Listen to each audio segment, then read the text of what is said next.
November 26, 1812. Dawn breaks over the icy Berezina River at Studianka. Thick fog hangs above the freezing water as Pontonier Jean Bouvet, one of General Jean-Baptiste Ebel's bridge builders, stands chest-deep in the river. His hands are almost too numb to grip the heavy wooden hammer. Every strike drives a bridge pile deeper into the riverbed while sharp blocks of ice crash against his legs. The freezing current pulls at his body, but he keeps working. Your might, now! Around him, other engineers fight the same battle against the river. Then, with one more swing, the wooden beam gives a loud crack beneath him. Bouvet suddenly loses his balance and disappears into the black, icy water. Help me! Just a little Meanwhile, bit more. 20 miles south, Marshal Nicholas Oudinot's 2 Corps fights hard near Borisov. Their job is simple but deadly. They must keep the Russian army busy while the real crossing is prepared somewhere else. Across the river, Admiral Pavel Shishagov commands 34,000 Russian soldiers. He watches the far bank, waiting for Napoleon to make his move. Across the river. He believes he knows where the French will try to cross. But one man has already changed the story.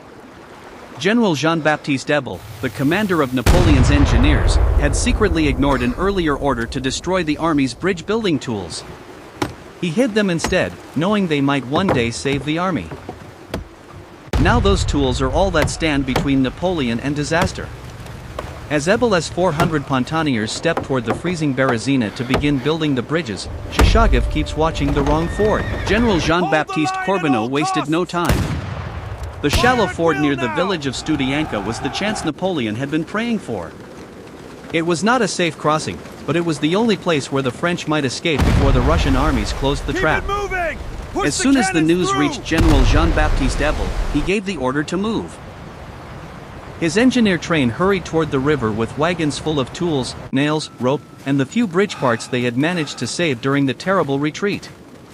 Months earlier, Ebel had refused to destroy his equipment, even when others wanted to throw it away to lighten the wagons. That choice now became the army's last hope. Only about 400 Pontoniers remained. They were tired, hungry, and freezing, but they understood what was waiting for them. They would have to build not one bridge, but 2. One would carry thousands of soldiers, civilians, and horses across the Berezina. The second had to be strong enough for heavy cannons, wagons, and the last supplies of the Grande Armée.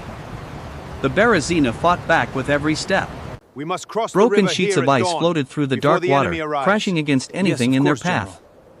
The current pulled hard at the men as they walked into the river. Move on! Every minute they spent in the freezing water stole more strength from their bodies. Keep moving, don't stop. Their hands became numb, making even simple tasks painfully slow. There was no time to rest. Far to the north, General Peter Wittgenstein's army was marching toward the crossing. From the east, Field Marshal Mikhail Kutuzov continued to push after Napoleon's retreating army. The Russians still believed the French would try to cross farther south, but that mistake would not last forever. Scouts could discover the truth at any moment. Move the columns across the Napoleon river now! understood the danger. Keep them moving! Forward! Every hour the engineers gained was another hour before the trap closed. Every beam placed into the river brought the army one step closer to survival. The camp around Studianka became a place of desperate work. Engineers cut timber, hammered supports into place, and dragged heavy materials across the muddy riverbank. Soldiers stood guard while others cleared paths through the snow for the crowds waiting behind them. Put your backs into it! No one knew if the bridges would hold. No one knew when the Russians would appear. But everyone understood one thing. We strike at dawn. If Ebel's men failed, the Berezina would become the grave of Napoleon's army, before the sun had fully risen. Thick fog hung over the Berezina, hiding the men as they carried heavy beams toward the river. Ebel knew the fog would not last. Every minute was precious. The engineers did not shout or rush. They worked with calm discipline. Every man knew his place. Every tool had a purpose. If panic spread, the bridges would never be finished. Pull together! The river was too fast for a normal pontoon bridge. Faster, the strong current would pull the floating boats away before the bridge could be secured. Ebel had only 13 usable pontoons left after the long retreat. It was not enough for 2 full bridges. Instead, the engineers built strong wooden trestles by hand. Keep it moving! Heavy wooden Put your frames weight had to be into it! lowered into the river and fixed deep into the riverbed. It was slow and dangerous work. There was not enough fresh timber nearby. Soldiers entered the small village of Studianka and carefully pulled apart houses, barns, and fences. Roof beams, floorboards, and thick logs were Allez, carried to the poussez river. fort! Every piece of wood became part of the bridges that might save the army. The hardest job belonged to the pontooniers in the water. They stepped into the icy river carrying ropes, hammers, and wooden posts. The freezing water reached their waists, then their Pull with chests. all your might! The now! cold hit like a knife. Within minutes, their hands became moving, stiff, don't stop. and their legs started to lose feeling. No man could stay in the river for long. Ebel ordered the engineers to work in relays. One group entered the water while another Heave, waited on the men! bank, rubbing Pull life back together! into frozen Put your hands backs before into taking it! their turn. Even with the change of Keep teams, moving, don't many men stop. came out shaking so badly they could hardly stand. Some collapsed the moment they reached dry ground. Still, the work never stopped. Above them, French soldiers watched the forests and open fields for any sign of the enemy. Avancez! They kept strict fire discipline. No Avancez! shots were fired without orders. Napoleon wanted the Russians to Allez, believe nothing dépêchez-vous! important Il was faut faire happening vite! at Studianka Bien for compris, as mon long as adjudant, possible. adjudant. The only sounds were the splash of water, the crash of drifting Allez, ice poussez against the fort! wooden frames, and the steady blows of hammers. Piece by piece, the first bridge slowly reached farther into the Berezina. The race against time had truly begun. At last, the first bridge was ready. It was built for the infantry. One careful step after another, French soldiers crossed the Berezina. The bridge shook under their boots, but it held. Officers watched every movement, making sure the men stayed in line and did not crowd together. Soon, more soldiers reached the far bank and formed a line to protect the crossing. A wave of hope spread through the camp. But the second bridge Pull was a different together! story. Secure the rope! This bridge had to carry cannons, supply wagons, horses, and heavy guns. The weight was far greater, and the river pushed against every support with terrible force. The first wagons had only begun to cross when loud cracks echoed through the cold air. One of the wooden supports gave way. The bridge bent sharply. Thick beams Reach snapped out! under the Take strain. my hand! Men Move on! shouted as Keep horses moving reared in forward! fear. Within seconds, Reach out! part of the bridge Take my broke hand! apart and was swept Move away on! by the rushing Keep current. moving forward! The crossing came to a stop. The broken timbers crashed into floating ice and disappeared Reach downstream. out! Give me your hand! Cannon wheels I can't sank into the reach. freezing Help water. me. Just a little bit more! Soldiers rushed to I've pull got men you. and horses away from the falling bridge Reach before out. more sections Take my collapsed. hand. Move on! Ebel did Keep not moving waste a forward. moment. He ordered fresh timber to the river. More beams were torn from the houses of Studianka. Greenwood, still heavy with moisture, was dragged through the snow and cut into new supports. It was not perfect, but it was all they had. The engineers returned to the river. Many had already spent hours in the icy Allez, water. poussez fort! Their bodies shook from the cold. Some could barely close their moving, don't fingers stop. around a hammer. Others had to be helped back into the current by their friends. Still, they obeyed. For the second time, they stepped into the freezing river. Then, for some, a third time. Each trip stole more of their strength. We must keep moving. Their faces turned pale, and their lips became blue. Every swing of the hammer took great effort. Yet no one stopped working. They knew thousands of lives depended on the bridge standing. Slowly, new supports were driven into the riverbed. Keep it moving! Put Heavy your weight beams were into lifted it. into place once again. The damaged bridge began to take shape. Reach out! The Take my Berezina hand. had already claimed Move its on. first victory. Keep moving forward! Now Ebel and his Push the exhausted beams. engineers fought to take We it must back complete before the the Russians bridge. arrived. At last, both bridges were open. A loud cheer rolled across the river as the first soldiers hurried onto the wooden planks. The bridge shook under the weight of hundreds of boots, but it held. Men crossed three abreast, the moving infantry as fast as forward. they could without stopping. Every Field step Marshal. carried them farther from the trap closing behind them. We must cross the river before Marshal Michel nightfall. Ney's 3 Corps led the way. His veterans marched with tired faces but steady feet. Behind them came Marshal Nicolas Huguenot's men, guarding the crossing and keeping the line moving. Officers shouted for no one to stop. Wagons, Move the columns horses, across the guns, river and now! soldiers all had to keep moving. Keep them moving! Forward! A single delay could block the bridge for everyone Push the behind. infantry forward! General Jean-Baptiste Ebel stood near the Yes, riverbank, Field Marshal. watching every beam and rope. His engineers hurried from one end of the bridge to the other, tightening ropes, replacing damaged planks, and checking every support. Heave, men! The Pull freezing together! water had already Put your taken backs many of into their it! friends, but their work was finally paying off. For the first time in days, Napoleon's army had hope. Thousands of men Keep it were crossing moving! the Push the Berezina. cannons through! Every minute that passed meant more soldiers escaped the eastern bank. The bridge builders had won the first battle. They had given the army a path to survival. But the victory would not stay quiet for Pull long. together, men! Far to the south, Admiral Pavel Shishagov finally understood what had happened. Napoleon had Keep those fooled wagons him. moving! Don't let them The stop! crossing at Borisov had only been a trick. Move The real infantry escape was across the taking river. place at Studianka. Without wasting must cross time, the river here Shishagov at dawn, ordered his army to before turn the enemy north. arrives. His troops marched quickly through the snow, hoping they could still cut off the French before everyone crossed. At almost the same moment, another danger appeared. To the north, General Peter Wittgenstein's soldiers reached high ground overlooking the eastern bank. Russian artillery crews rolled heavy guns into position. They carefully aimed across the river where thousands Move of the French infantry soldiers across were the still river. waiting their turn. Then the first cannon fired.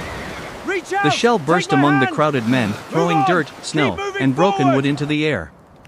More guns followed. Soon the eastern bank echoed with the crash of Russian artillery. Horses screamed. Wagons overturned. Soldiers scattered for cover, but there was little protection in the open snow. The bridges still stood. Men kept crossing, even as cannonballs crashed around them. Every second now mattered more than ever. The race was no longer against the river alone. It was against two Russian armies closing from opposite directions. Inside a small command tent, Admiral Pavel Shishagov stood over a map of the Berezina River. Cold wind pushed against the canvas walls as tired officers waited for his next order. Reports had been arriving all morning, and each one Sire, brought the worse men are news than the starving! last. We cannot position The any French longer. had fooled you him. must order a retreat now. For days, Shishagov believed Napoleon would try to cross we farther cross here? south. Yes, He had moved thousands of men to block that route. But now fresh scouts came racing back with the truth. The real crossing was at the village of Studianka. By the time the mistake was clear, French engineers had already built their bridges. Dispatch, sir. Soldiers, guns, wagons, where we will and stop thousands of survivors were moving Prepare the across men. the river. Move the columns across the Shishagov river slammed his now! hand onto the table. Keep them moving. They have forward! escaped us, he said. One officer pointed at the map. Dawn. Not yet, Your There will Excellency. be no retreat. Only part of the army We has must cross crossed. the river before nightfall. That was true. Tens of thousands of French soldiers and camp followers were still trapped on the eastern bank. The bridges were narrow, and every hour more people crowded toward them. If the Russians moved fast enough, they could still turn Napoleon's escape into a disaster. Another messenger arrived with news from the north. General The Peter dispatch, sir. Wittgenstein was pressing toward the crossing with This his is own where we army. will stop them. Then came Prepare word the from men. the east. Field Marshal Mikhail Kutuzov was following with the main Russian army, but he was still about a day's march away. For the first time, the Russian commanders had a clear picture. Napoleon had found one We must small cross the opening, river but it before was nightfall. closing fast. Shishagov looked around the tent. Push the infantry Send orders forward. to every corps, he commanded. Yes, We Field move on Marshal. Studianka at once. Messengers Can we rushed cross into here? the freezing air with Yes, fresh but orders. carefully. Wittgenstein would attack Move from the north. columns across the river now. Shishagov would strike from the Keep south. them moving forward. Kutuzov would drive forward from the east.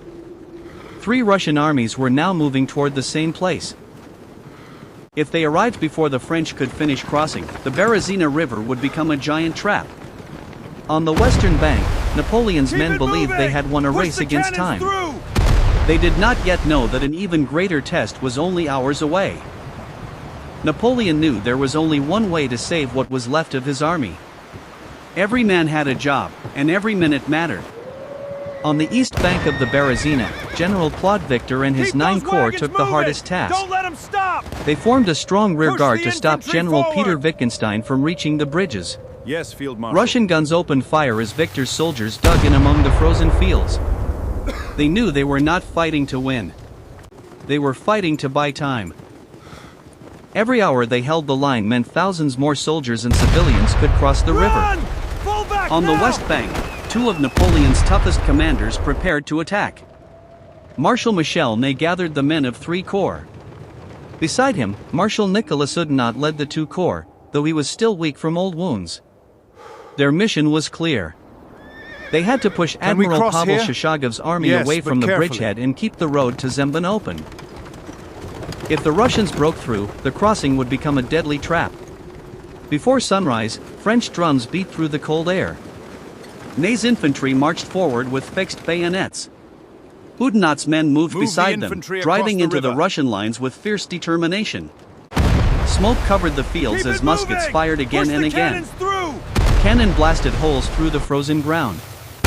The fighting was close, hard, and desperate, but the French slowly forced Shoshagov's troops backward.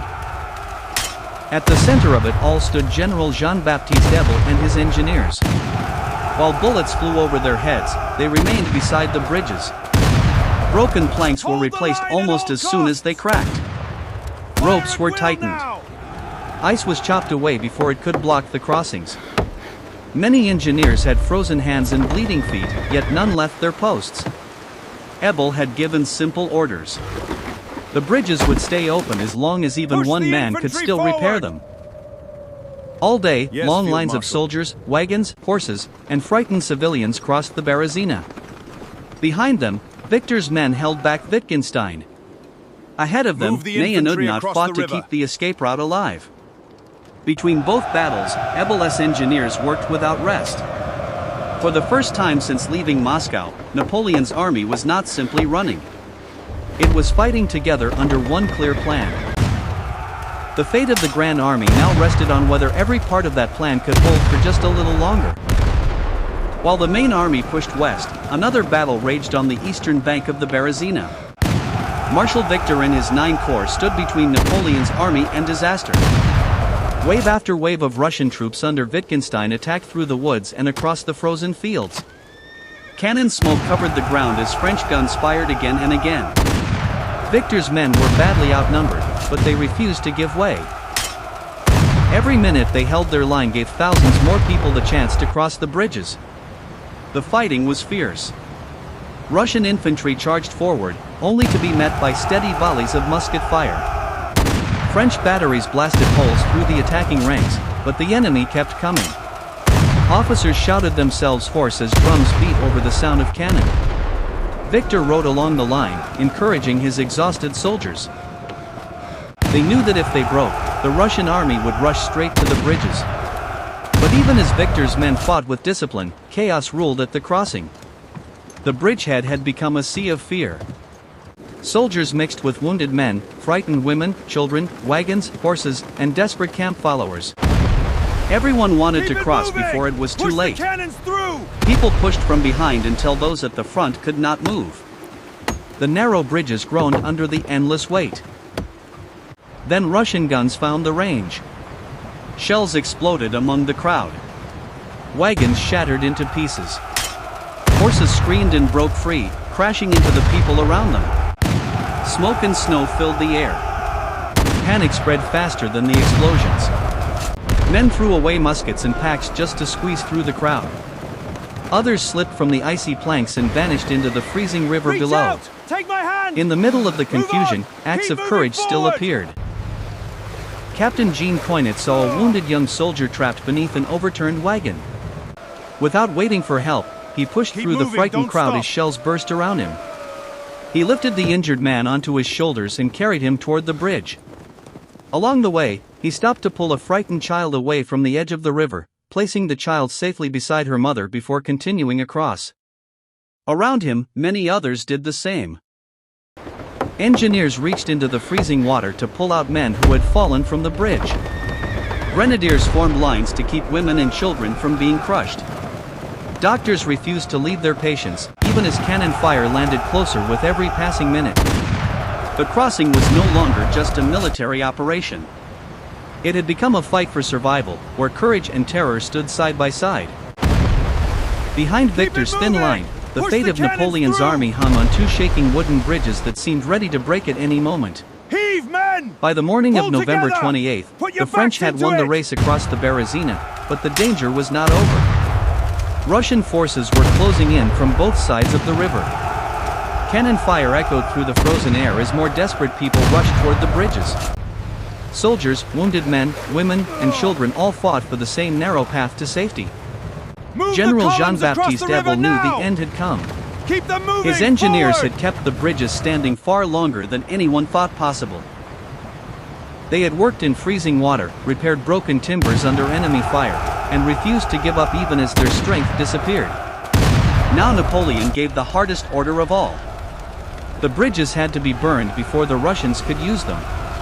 On November 29th, flames climbed into the cold sky. The wooden bridges that had saved tens of thousands of lives were destroyed by the very men who had built them. On the east bank, thousands were still waiting. Some begged for one last chance to cross. Others tried to swim through the icy river. Many froze where they stood. Mothers held their children close as Russian troops moved nearer. Soldiers who had survived months of fighting now faced the river with no escape left. Around 10,000 soldiers, women, and children were trapped on the wrong side when the bridges disappeared into fire and smoke. The cost of the crossing was terrible. Around 25,000 French and Allied soldiers died during the battle, along with nearly 30,000 civilians and camp followers. The Berezina was not only a military disaster. It became one of the greatest human tragedies of Napoleon's retreat from Russia. Faster! The bridge builders paid the highest price. Able spontaneers had entered the river again and again without thinking of themselves. Almost all of them died from cold, sickness, or exhaustion during the retreat. Out of the original engineer company, only 6 men survived. Sire, Able himself never recovered from what he had endured. You must order a retreat Weak and now. worn out, he died in Königsberg on December 31, 1812. The survivors marched on toward Vilna through snow, hunger, and endless suffering. They had escaped the Berezina, but the retreat was far from over. In France, the name Berezina would live on long after the war ended. It became another word for complete disaster, a reminder of the terrible price paid on the frozen river. End card. They survived the river. Vilna will nearly kill them anyway.